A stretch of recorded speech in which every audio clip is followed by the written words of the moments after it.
But the quickest qualifiers, you can see France there with the little World Championship logo and also the Olympic logo. And Great Britain in the shape and form of Matthew Wells and Steve Rowbottom, the champions of the first World Cup regatta in Linz. But on the far side, Tonu Endreksen and Yuri Janssen. Yuri Janssen with Václav Chalupa, just about the two oldest boys on the regatta course this weekend for Estonia. And in lane 2 for Australia, Scott Brennan from Tasmania, David Crawshaw from Victoria. And we've yet to really see the best of these men. They were in the quad when they were sort of in their formative years in the Olympics. Matthew Wells and Steve Rowbottom in lane number 3. Bronze medalists last year, and Matthew Wells in the bow seat, Steve Rowbottom in the stroke seat.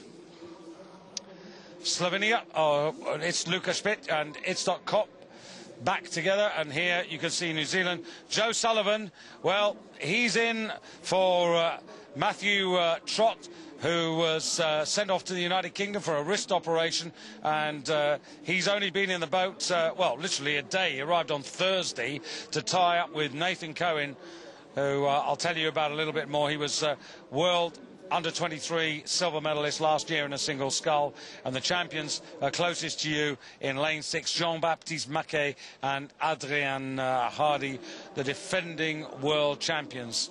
But here's Itzhak Kop and Luka Schmidt. They decided to talk to each other again, get back in the double sculls. These two men who were single sculling in Linz. Itzhak was 5th and Luka was 10th. And of course they've been world and Olympic champions, but that's back a little bit now. Very good clean start by everybody. Hardy in the near boat with Jean-Baptiste Maquet in the bow seat, very quickly away because they know that up 6 they've got to get going sharpish. But we've come in on Luka Speak and Itzhak Kop closest to camera there, and they're whacking the boat up and down and actually not moving anything nice as sweetly as Joseph Sullivan and Nathan Cohen from New Zealand over in lane 5. Yeah, Nathan Cohen from Invercargill, and Joseph Sullivan, a member of the Picton Rowing Club, former junior world silver medalist in the double sculls. That was a couple of seasons ago, and here are the New Zealand boys. And this is a tall order for them when you consider that Joseph literally, I mean, he must still be feeling the effects of the journey. They had to fly him in as a result of Matthew's wrist injury. I think he's much more surprised by the whole, I mean, much more suffering from surprise than jet lag. Apparently he was just sitting on the dock waiting to go out for a crew race and crew row, training row, and suddenly found himself to be on the aeroplane in less than 2 hours. And here he is. And in fact it is the Olympic champion Adrien Hardy with his world champion partner Jean-Baptiste Maquet in 6 who are holding on to them, but the whole field inseparable really in this early stage as we come up to 500 metres. And what I'm quite interested to see is the progress of the Australians, Scott Brennan and David Crawshaw. I'm absolutely sure we haven't seen the best of them. They flashed through in about second place according to the transponder that gives us that information.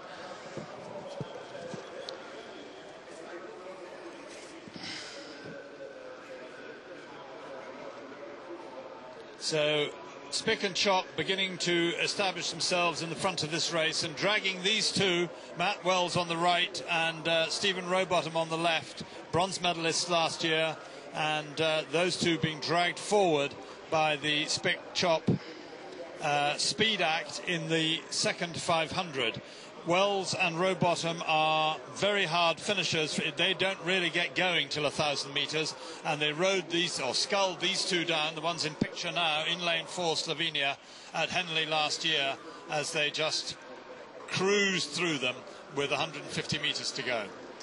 And the Slovenians bidding to host the 2011 Rowing World Championships. If they win it, they'll be doing it for the first time since Bled in 1989.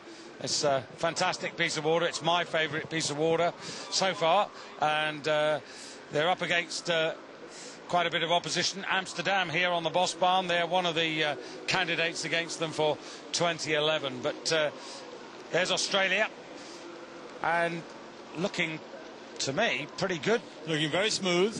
You can see the bow ball of Estonia in the background. That's Tonu Hendrickson and Juri Janssen.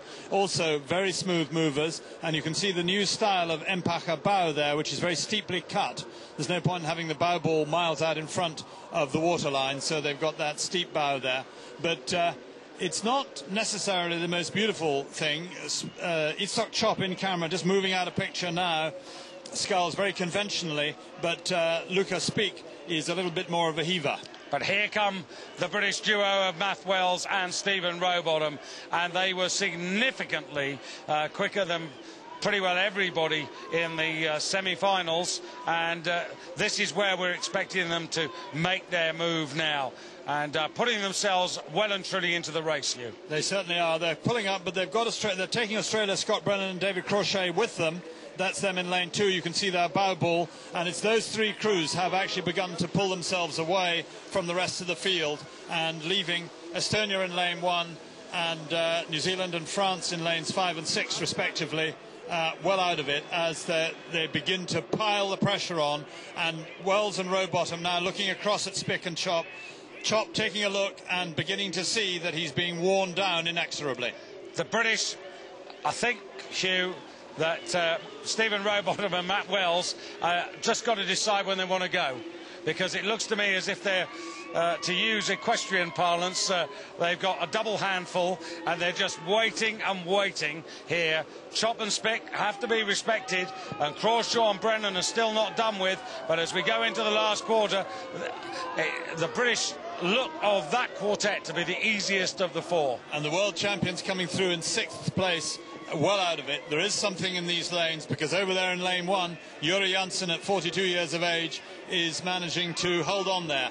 But watch this pair of blades. That's the Rowbottom and Wells double now beginning to turn on the screw. But look what's happening in lane 1. Lane 1 has come through. Juri Janssen, World Olympic silver medalist in the Games of 2004, behind Olaf Tufte, with Tonu Hendrickson, who was a bronze medalist in this boat, not only last year but the year before as well. And that partnership, well, if there is any edge because of the strained circulation, but that would be perhaps a little unfair, because this is an outstanding performance by them. Supreme and they've caught everybody by surprise, because now the British are going to have to really move. They're past the first part of the enclosure, about 150 metres to go, and the British have got to really throw everything at this if they want to peg back the Estonians. It's not impossible, but you can see there Juri Janssen, Tonu Hendrickson, they're just keeping an eye on the British now. The British are beginning to come at them, but I think it's a bit too late.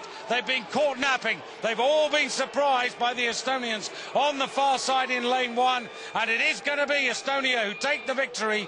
Great Britain a second, very close for 3rd place there between Australia and Slovenia, with New Zealand and France.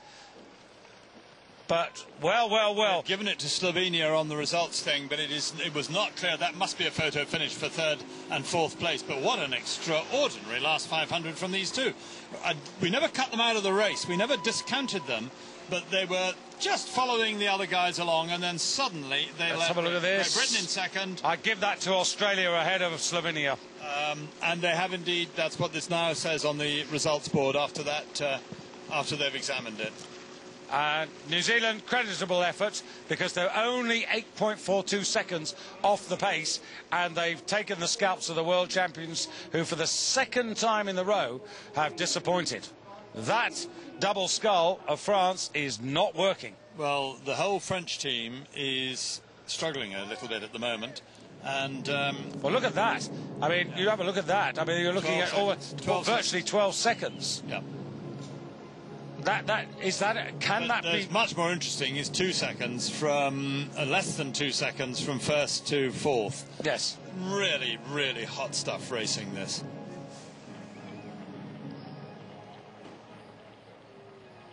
Well, just a little message.